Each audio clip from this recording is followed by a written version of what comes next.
Hey everybody, I'm Bill. I'm Justin. And welcome to Car Car Reviews. Reviews. Hey, we got some bad news. This is most likely going to be our last review of the summer, isn't it? Yeah. Most likely, because I go back to school tomorrow, so...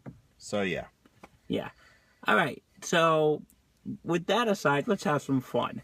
Today, the movie we saw today was... Hands of Stone. Starring Usher, Robert De Niro, and... I don't know who played Roberto Duran, but...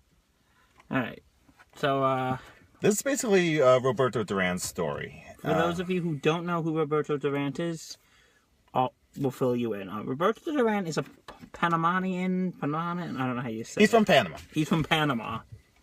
And he's a boxer. And he was the one who, he fought Sugar Ray Leonard twice. And won the first fight. Second time, he called it quits for all you sports and boxing nuts out there. The famous No Mas. Yeah, the famous No Mas fight. And, yeah, that's who Roberto Duran is. So, this is basically Roberto Duran's... Biopic. Yeah. And his relationship with his trainer... Ray Arcel. Played by Robert De Niro. The great Robert De Niro. Just one second. I'm not worthy. I'm not worthy. Come on, you gotta admit. De Niro is one of, if not... One of the best actors in the business. Yes, I agree. Okay. Has the quality of his roles been slacking a little bit in recent years? That argument can be made. But he puts out a very good performance. In fact, I think good performances all around.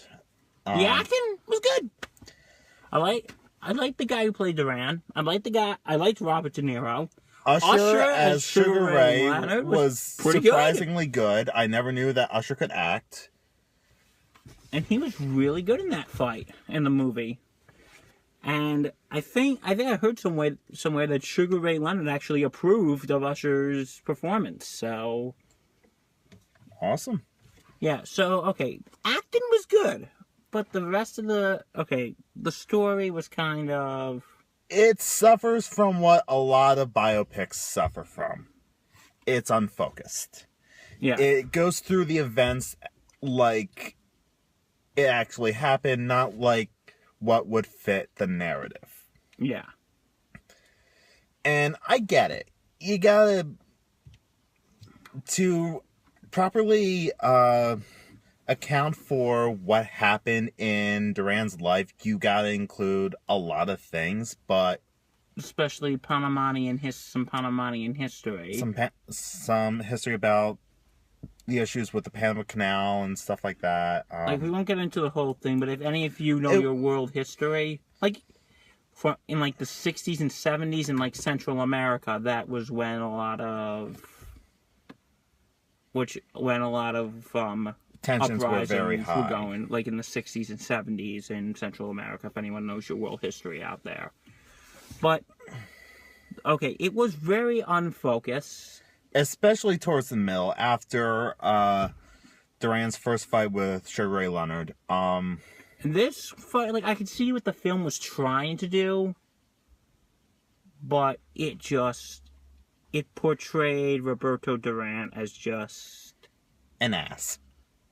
Yeah, as someone who the fame just went to his head. He got into a fight with a longtime friend of his.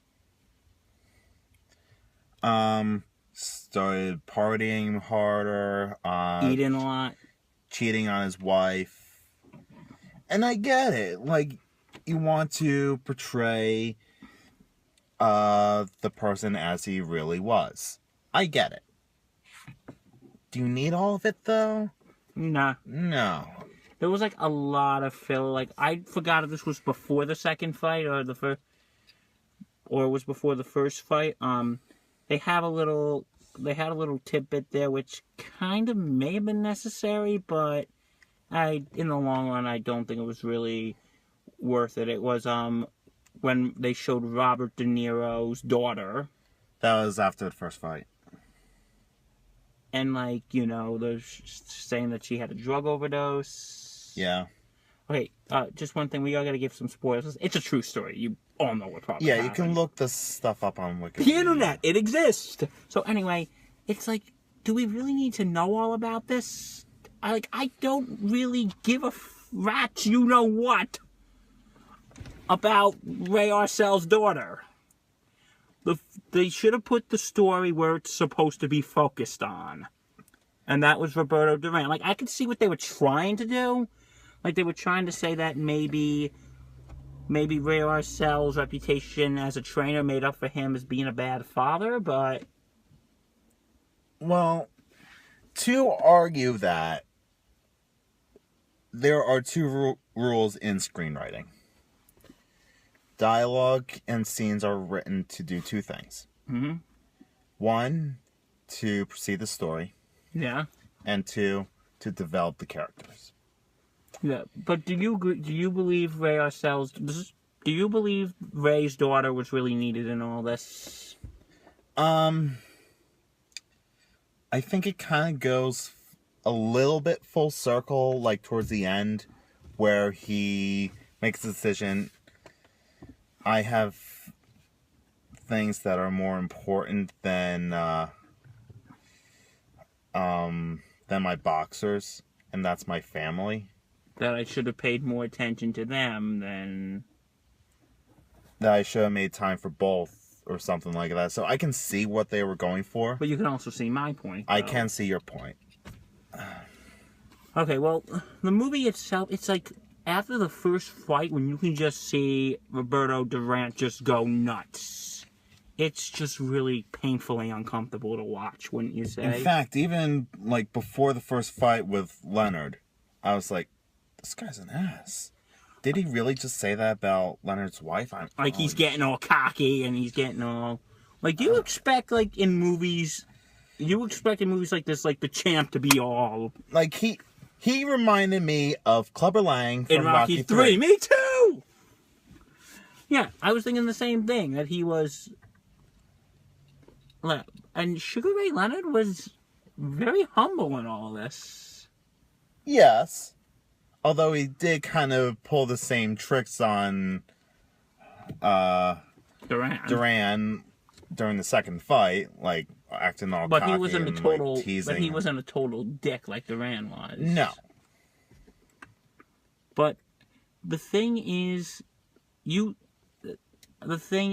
I think maybe like after the first fight when they show all that and they show his friend dying, I think they kind of show, hey, you know, I kind of let all this go to my head. I think I need to...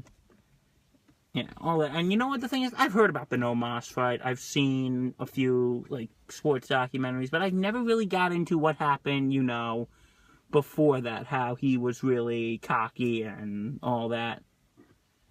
And you never really saw that. And they really show that. Like I said, it's interesting, but it's a little uncomfortable. Well, sometimes that's kind of what movies are supposed to do, is make you feel emotions that sometimes you don't want to feel, but are necessary to feel. Yeah. Like a lot of the white guilt movies that come around during Oscar season, those are big ones that do that. 12 Years a Slave. Some, Django. You know. Okay. And you know what? Just one more thing I want to say here.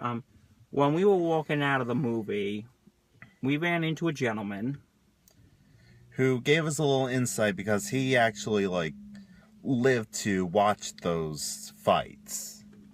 Oh, that was a very nice conversation, by the way. Yes, very nice conversation. He actually said that they kind of toned Duran down for the movie. Yeah, they kind of, that it was he thought the movie was kind of too fluffed. And that kind of makes me wonder, geez, how was this guy in real life? Like, I'm uncomfortable with movie version. And then he was giving us all, like, the insight, like, he thinks Leonard won the first fight. I mean, that's sort of like the thing with Yogi Berra and Jackie Robinson, like how Yogi refused to say that Robinson was safe, you know. Oh yeah, that. So Even Duran says he didn't. He never said no mas. there you go.